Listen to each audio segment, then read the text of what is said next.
Thank you very much to Mr. Sanjay Puri and U.S. Impact and FIIDS for inviting me here today, with you all taking time out of your busy schedules to be here. So the key to a successful transition in Afghanistan, I believe, is U.S. commitment to sustaining the gains that have already been made in the country and to ensuring that the Taliban do not again become the predominant power in the country. So in short, the U.S. must not repeat the same mistake it made nearly 20 years ago when it disengaged abruptly from Afghanistan. And we especially shouldn't do that when we've invested so much blood and treasure into the country over the last 11 years. And there is a genuine risk of the Taliban reestablishing its power base and facilitating the revival of al-Qaeda if the U.S. does not handle this transition carefully and responsibly. And that is why, even though U.S. officials are extremely frustrated with Karzai, we should not allow this frustration to cause a troop drawdown to turn into a rush for the exits that would certainly lead to chaos in the country and, of course, jeopardize U.S. national security interests, making us more vulnerable to terrorist threats.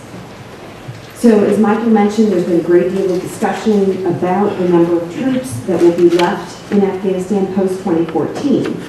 And it's my opinion, and I think of many observers, including Michael, that he just spelled out, that there should be a fairly robust presence left in the country. And we have heard from the former CENTCOM commander, General James Mattis, who made clear in remarks to Congress just a couple of months ago that he would like to see about 13,500 U.S. troops remain and about half that amount, or 6,500 NATO troops from the other countries, remain, leaving about 20,000 international troops in Afghanistan post-2014 for training, advising, and counterterrorism missions. And I believe if the U.S. still has some 30,000 troops in Korea, nearly 60 years after the Korean War, surely we can find the resources and wherewithal to leave a substantial troop presence in Afghanistan, the country where the 9/11 attacks originated. So, unfortunately, as Michael mentioned, we had this mention of the zero troop option being on the table. And I also believe this is not a good, if this was a negotiating tactic, I don't think it is an effective one. And that's because the Afghans already believe that we're going to cut and run. So by putting this option out there, we just sort of play into their worst fears, and we fuel this hedging behavior that has become so unhelpful to establishing a strong partnership. And, you know, the zero option is the Taliban dream option. An abrupt pull-down in forces, of course, would allow the Taliban to more quickly regain influence, and obviously it will cripple our ability to be able to conduct counterterrorism missions after 2014, which will still be necessary. So this zero troop option came up because of the frustration over the opening of the Taliban office in Doha a few weeks ago.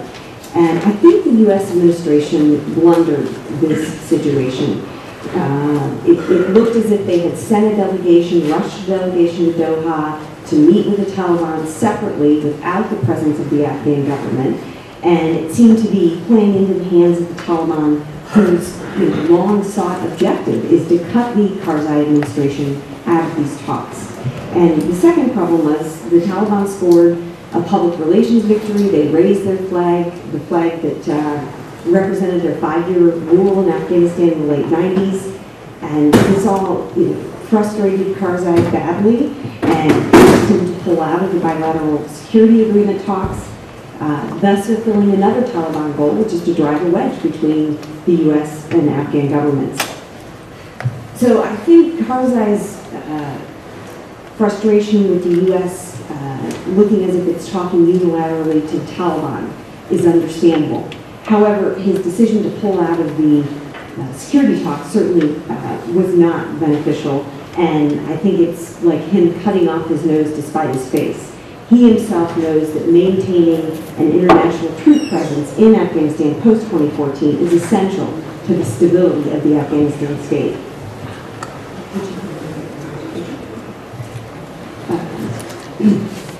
So the Taliban has shown very little sign that it is ready to compromise for peace in Afghanistan.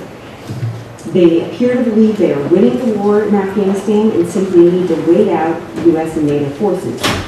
And their primary goals for engaging the U.S. appear to be simply releasing their prisoners and getting the U.S. to withdraw its troops more quickly.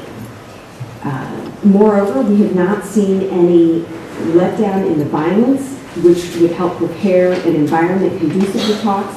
And in fact, in recent weeks, we've seen the Taliban increase their attacks. Last month, for instance, insurgents conducted a suicide attack near the international airport, and 2 weeks later, they attacked the Afghan presidential palace. So all signs indicate that the Taliban is committed to violence and really has no real interest in participating in a peaceful political process. Now, this is not to say that the U.S. should not leave the door open for talks. It's merely to acknowledge that the chances for a peaceful political negotiation with the Taliban, those chances are just very low at the moment. So aside from troop withdrawals in 2014, I think the most important event in Afghanistan will be the elections. This is an opportunity for a relatively peaceful democratic transition. The U.S. certainly should be providing technical support as well as regular statements indicating the importance of a fair and impartial process, and demonstrate to the Afghans that the U.S. would not tolerate the cancellation or delay of the elections beyond April 2014. Now, ensuring women's participation in the electoral process is also absolutely crucial. One of the key tools the Taliban use to instill fear in the Afghan population and consolidate their power base is the subjugation of women. They did this in the 1990s by forcing harsh rules on women, banning girls' education, banning women from working outside of the home, and even denying women access to health care. And there are few signs that they would do anything differently now. That is why it is so important to not lose the gains that have been made for women over the last 10 years. Now, it was heartening to see USAID's announcement last week of a $200 million assistance program over 5 years that will fund scholarships for women, invest in women-owned businesses, and promote the inclusion of women in civil service and elective office. So in talking about women and their role in Afghan society, we are not merely dealing with a side issue of little consequence. The fate of women in Afghanistan, aside from being a human rights issue, will reflect the broader trends in the country and indeed the nature of the Afghan state, whether it will be a country that's stable and controls terrorists or whether it will be a safe haven for terrorists. Now let me just end with a few words about Pakistan. I think the U.S. needs to determine whether Pakistan is willing to help stabilize Afghanistan or whether it will persist in playing a spoiler role. There continues to be close ties between the Pakistan military and, for instance, the Haqqani network that attacks coalition Afghan forces and Afghan civilians. So I think that we need to strengthen the conditions on our military aid, and in particular target the coalition support funds. These are the funds that the U.S.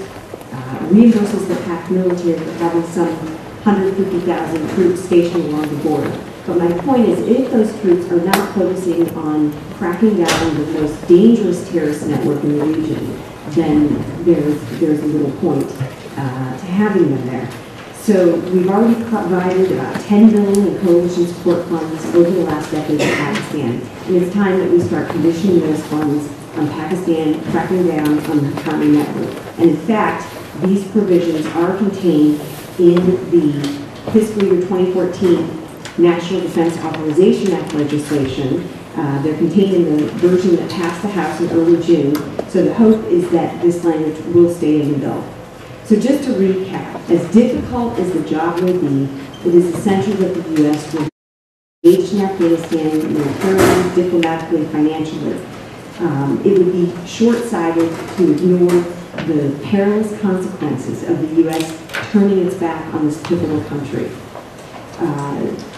And I think that with perseverance and commitment to some of the goals that I have laid out, it is possible to achieve a measure of stability in Afghanistan that will help protect core U.S. national security interests. Thank you very much for your attention.